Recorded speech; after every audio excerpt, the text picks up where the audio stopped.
Isa-isang pinasalamatan ni Kim Chiu ang mga tao behind the success ng opening ng pop-up store niya para sa binibenta niya ng mga bag sa isang mall sa Cebu.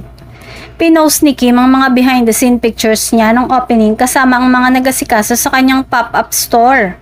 Caption ni Kim, "Last weekend was truly one for the books. As we opened our very first pop-up store to all my kapwa Bisaya, my heart is overflowing. I still can't get over how this midnight what if turned into reality. And now here we are. That tiny idea became something so beautiful. Hindi sana ito naging posible kung wala ang mga taong umalalay sa akin sa lahat. Para kay Sisi Twinkle Chu, Sir Carlos Suarez at Alpha Charlie na may pa-surprise arrival pa.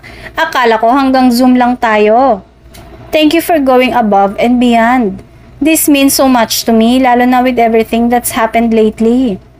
Katakataka na hindi nabanggit ni Kim ang eldest sister niya na sila Cam. Sa pagkakaalam ng marami, sila Cam ang punong abala sa lahat ng finances ni Kim. Nagsimula si Kim sa karera sa showbiz, maging sa lahat ng negosyo ay sila Cam ang kanyang katiwala.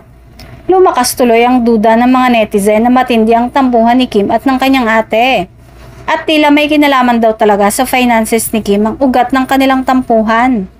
Marami naman ang naniniwala na magkakaayos soonest ang magkapatid lalo na't malapit na ang Kapaskuhan.